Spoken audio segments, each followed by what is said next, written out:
എന്നോട് ക്ഷമിക്കണം. എങ്ങനെയൊക്കെ ആവുമെന്ന് ഞാൻ പ്രതീക്ഷിച്ചില്ല. പക്ഷെ ഞാൻ പ്രതീക്ഷിച്ചു. ആദ്യത്തെ ഇടി കിട്ടിയപ്പോ തന്നെ ഏതാണ്ട് ഇങ്ങനെയൊക്കെ തന്നെ ആവും ഞാൻ പ്രതീക്ഷിച്ചു. താൻ ഇനി ഇവിടെ നിന്നാ ശരിയാവില്ല. ഇന്ന് രാത്രി തന്നെ ഇവിടെ നിന്ന് പോണം. പോവാനോ? എങ്ങോട്ട്? എങ്ങോട്ട് വേണമെങ്കിലും പോയിക്കോ. കാശ് എന്തെങ്കിലും വേണമെങ്കിൽ തരാം. എന്ത് തരും? 500 മതിയോ? 500? ജാക്കി ചണ്ടിടി പോലത്തെ 10-200 ഇടി കൊണ്ടവന് ഒരു 500 ഒലിവേ സൈക്കിൾ വന്നിടിച്ചാൽ ഇതിലും കൂടുതൽ കിട്ടൂലോ. പിന്നെ എത്ര വേണം? ഒരു 7.5 ലക്ഷം രൂപ വേണം. വേഗം എടുത്തിട്ടോ. അയ്യോ, അത് കുറഞ്ഞു പോയല്ലോ. ആണോ? ഒരു 10 തികച്ചു തരാം. ഓക്കെ, ഞാൻ ഉറപ്പിച്ചു. ഏയ്, ഒരുപാട് വാശി കാണിക്കല്ലേ. നീ ഊമയാണെന്ന് പറഞ്ഞിട്ടാ ബയ്യൻ നിന്നെ വെറുതെ വിട്ടത്. ഇനി അങ്ങനെ അല്ലാന്ന് അറിഞ്ഞാലുണ്ടല്ലോ, ജാക്കി ചാൻഡി അല്ല മൈക്ക് ടൈസന്റെ ഇടിയാ നിനക്ക് കിട്ടാൻ പോകുന്നത്. അതുകൊണ്ടാ പറഞ്ഞത് വേഗം സ്ഥലം കളിയാക്കാൻ. നാളെ നേരം വെളുക്കുമ്പോ നിന്നെ ഇവിടെ കണ്ടുപോകരുത്.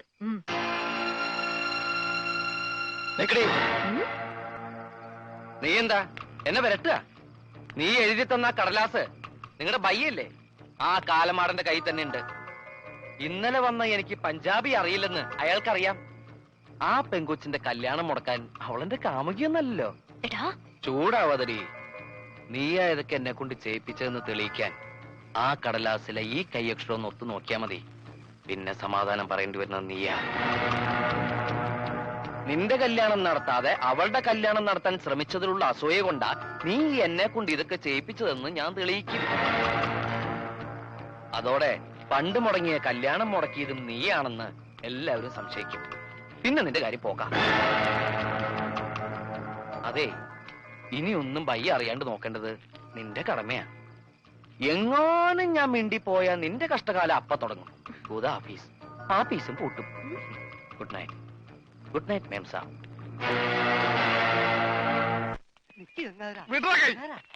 ഒന്ന് അടങ്ങ്. ഒന്ന് അടങ്ങാനല്ലടാ, ഒന്ന് ഉടക്കാനാ വന്നിരിക്കുന്നത്.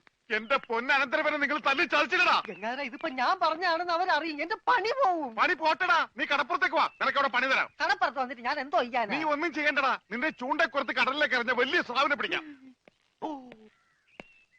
എന്റെ അനന്തരവനെ തല്ലിയല്ലേ, ഇതിന് സമാധാനം പറയിപ്പിക്കാതെ ഗംഗാധരനോട് പോവില്ല. ഗംഗാധര, അത് ഒരബദ്ധം പറ്റിയതാ. അബദ്ധം? ബദിരനും മൂങ്ങനുമായി ഒരു മിണ്ടാപ്രാണിയെ തല്ലിച്ചതക്കുന്നതാണ് അബദ്ധം. കൈയെടുക്കടാ. ഒരു കാര്യം ചെയ്യ്, അവനെ കൊണ്ടുവയ്ക്കൂ. കാശ് പിന്നെ തന്നാ മതി. വാക്ക് പറഞ്ഞ വാക്കായിരിക്കണം. നിർവികേട് കാണിക്കരുത്. കാശ് തരാതെ അവനെ വിടില്ലാന്ന് പറഞ്ഞാൽ വിടരുത്. നീ വിടറാ. ഇപ്പൊ ഇതിന് സമാധാനം പറയണം. എടോ, ഒന്ന് പതുക്കെ പറ. അവനകത്തുണ്ട് സിക്കന്ദർ. ചിക്കന്തർ അല്ല മട്ടന്തർ വന്നാലും എനിക്കാരും പേടിക്കേണ്ട ആവശ്യമൊന്നുമില്ല. ഈ ഗംഗാധരനല്ലേ കടപ്പുറം. കൈ തെരണ്ടി വാൽ കൊണ്ട് ജനിച്ചവനാ. അത് ഇവിടുത്തെ ബടാസാബിനെ ഒന്ന് കാണിക്കാൻ വേണ്ടി തന്നെയാ ഞാൻ വന്നിരിക്കുന്നത്. അറിയാതെയാണെങ്കിലും ഞാൻ ഒരു തെറ്റ് ചെയ്തു, സമ്മതിച്ചു. അതിന് പരിഹാരവും ഞാൻ ചെയ്തു കഴിഞ്ഞു. അവനെ വിളിക്കും.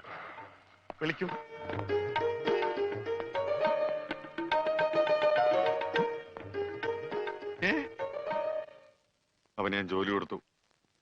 5,000 സാലറി. ഇതാ പോരെ? ഇനി ഇവിടെ നിന്ന് വാ വിളിച്ചാറുണ്ടല്ലോ.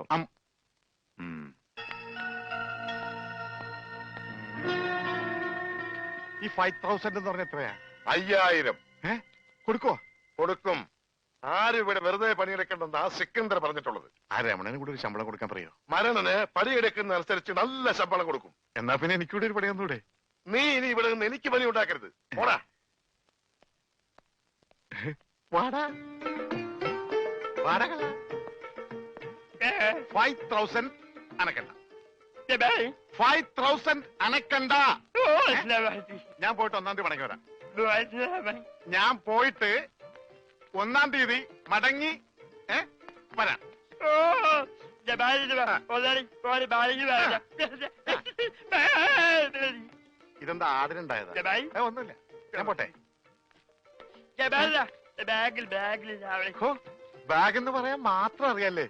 ഞാൻ പോട്ടെ.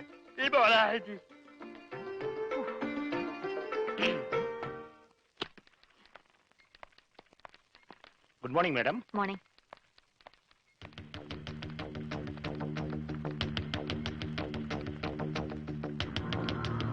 Good morning.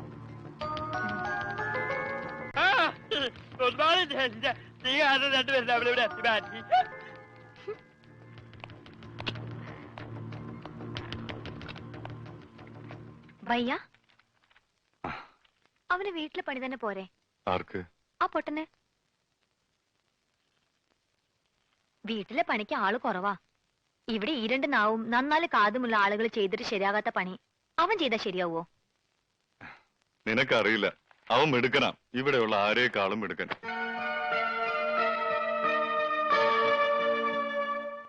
പിന്നെ ഇവിടെയുള്ള കാര്യങ്ങളില് നീ ഇടപെടണ്ട. മോളിപ്പിക്കോ.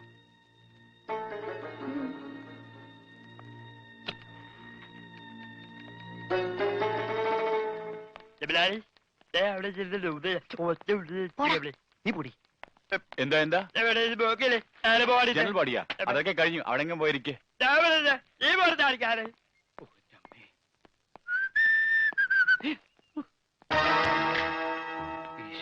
ഇയാളെന്താ ഇവിടെ?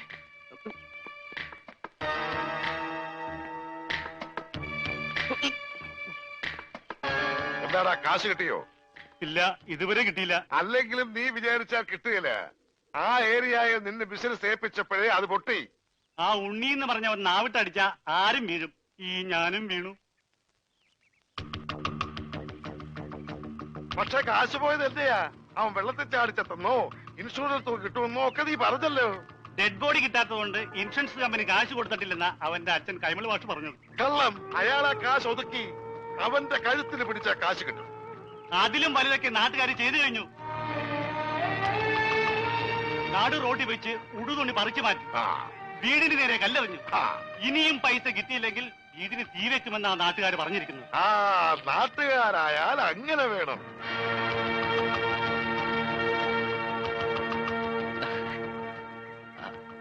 ആരാത്? ദൈവമേ, ഈ ചെക്കന്റെ ബോഡി കിട്ടുന്നവരെ മനസ്സിന് സ്വസ്ഥതയില്ല. അതെ, ഞാൻ മണിന്ദർ സിംഗിന്റെ മകളാ, കരിഷ്മ. ഇപ്പൊ ഒരാളുടെ കാര്യം പറഞ്ഞില്ലേ, ഒരു ഉണ്ണി. എന്താ? എനിക്ക് അവനെ കുറിച്ച് എല്ലാം അറിയണം. അവൻ ജീവിച്ചിരുന്നപ്പോഴേ ഒരു മുങ്ങൽ വിദഗ്ധനായിരുന്നു. മരിച്ചു കഴിഞ്ഞ ആ ഡെഡ് ബോഡിയെങ്കിലും കിട്ടിയിരുന്നെങ്കിൽ ഞങ്ങൾ കുറെ പേര് രക്ഷപ്പെട്ടേനെ. അതെങ്ങനെയാ? അവന്റെ ബോഡി അതും മുങ്ങി. അവന്റെ ഫോട്ടോ എന്തെങ്കിലും കിട്ടാൻ മാർഗമുണ്ടോ? എവിടെയെങ്കിലും ഡെഡ് ബോഡി കണ്ടാൽ അപ്പൊ ഒത്തു നോക്കാൻ വേണ്ടി കൂടെ കൊണ്ട് നടക്കുക.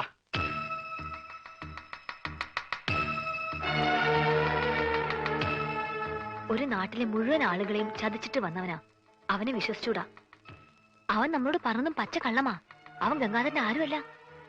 അവന്റെ അച്ഛനൊരു സ്കൂൾ മാഷാ. ആ മനുഷ്യനെ പോലും ഇവൻ വെറുതെ വിട്ടിട്ടില്ല. ഇവൻ കാരണം നരകിക്കുക ആ അച്ഛനും കുടുംബവും എല്ലാം.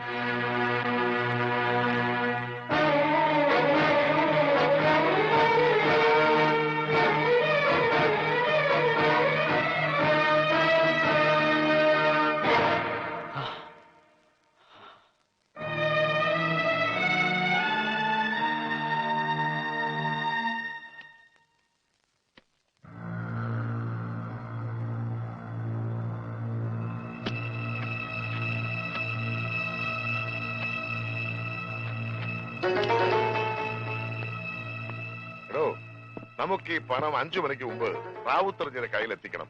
ഇല്ലെങ്കിൽ നാളെ നമ്മുടെ ട്രാവൽസിലോടുന്ന വണ്ടികൾക്കൊന്നും പെർമിറ്റ് ഉണ്ടാവില്ല. അല്ല, ഞാനിത് ആരോടാ പറയണേ?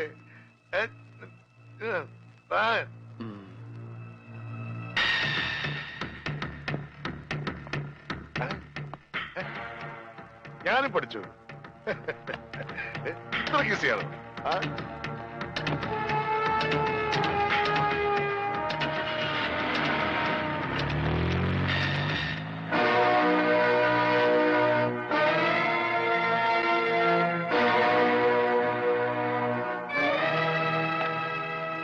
എന്താ ഭയ്യ?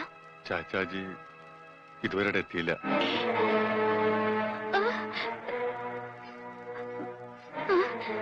അന്വേഷിക്കാം. നിങ്ങൾ പേടിക്കൊന്നും വേണ്ട, ചാച്ചാജി വരും. കൂടെ പോയിരിക്കുന്നത് ഗംഗാധരൻ കൊണ്ടയാക്കിയ ചെക്കനാ. ഇത്രയും പണവും ഉണ്ട്. അവൻ എന്തെങ്കിലും അവനെ കുറിച്ച് അങ്ങനെ ഒന്നും സംശയിക്കണ്ട. അവൻ ചതിക്കും. ചതിയനവൻ പണത്തിന് വേണ്ടി എന്തും ചെയ്യും. എനിക്കറിയാം. അതുകൊണ്ടാ പറയുന്നത്. വേഗം എന്തെങ്കിലും ചെയ്യണം.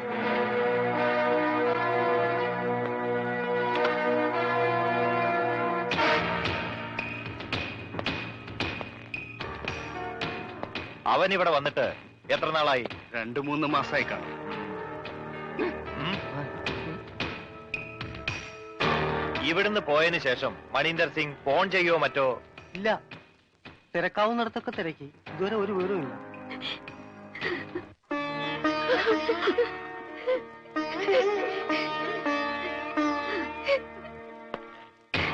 സാർ, സ്റ്റേഷനിൽ നിന്നോ? Hello, speaking. അവനെ കിട്ടി. എത്ര ചോദിച്ചിട്ടും അവനൊന്നും പറഞ്ഞിട്ടില്ല.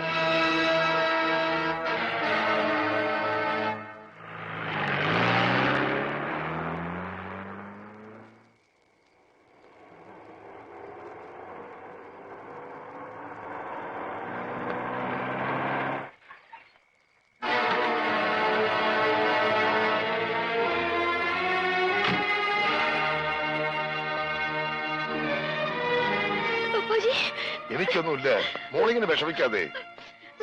ചാച്ചാജി, എന്താ ഉണ്ടായെന്ന് പറയും. ഒന്നുമില്ലടാ, ഒരു ചെറിയ ആക്സിഡന്റ് ഉണ്ടായി. അവൻ കൂടെ ഉണ്ടായിരുന്നുകൊണ്ട് ഒരു വലിയ അപകടത്തിൽ നിന്ന് രക്ഷപ്പെട്ടു. എന്നെ ഹോസ്പിറ്റലാക്കിയിട്ട് അവൻ ആ പണം എത്തിക്കേണ്ടടുത്ത് കൃത്യമായി എത്തിച്ചു. എനിക്ക് മരുന്ന് വാങ്ങാൻ ഇറങ്ങിയതാ, പിന്നെ അവനെ കണ്ടില്ല. അല്ല, അവൻ ഇങ്ങോട്ട് വന്നില്ലേ? എന്താ എന്താ ആരും ഒന്നും മിണ്ടാത്തത്?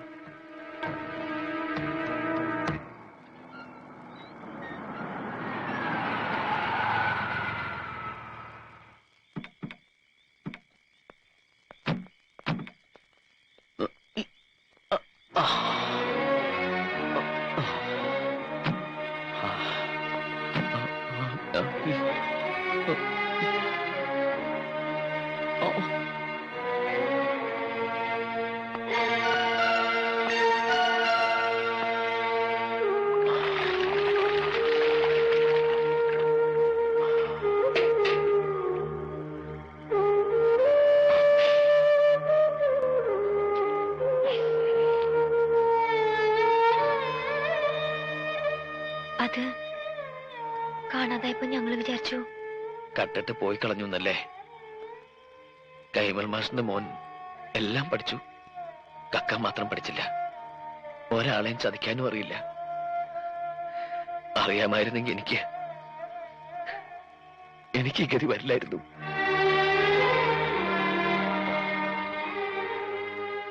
എന്റെ വീടിന് എല്ലാവരും ചേർന്ന് തീ വെക്കും മുമ്പ് എനിക്ക് അവിടെ എത്തിയേ പറ്റൂ. ഒറ്റയ്ക്ക് പോവാനും പറ്റില്ല, ആരെങ്കിലും കൊണ്ട് എത്തിക്കണം. ജീവനോടെ ഞാനവിടെ ചെന്നിട്ടൊരു കാര്യമില്ലേ. ഇൻഷുറൻസ് തുക കിട്ടണമെങ്കിൽ എന്റെ ശവം അവിടെ കിട്ടണം. ഇതൊരു 2ാം ജന്മമായിരുന്നു. ഒന്നും കേൾക്കാത്തവനായി, ഒന്നും സംസാരിക്കാത്തവനായി. ഇനി ഇതും തുടരാൻ കഴിയില്ല.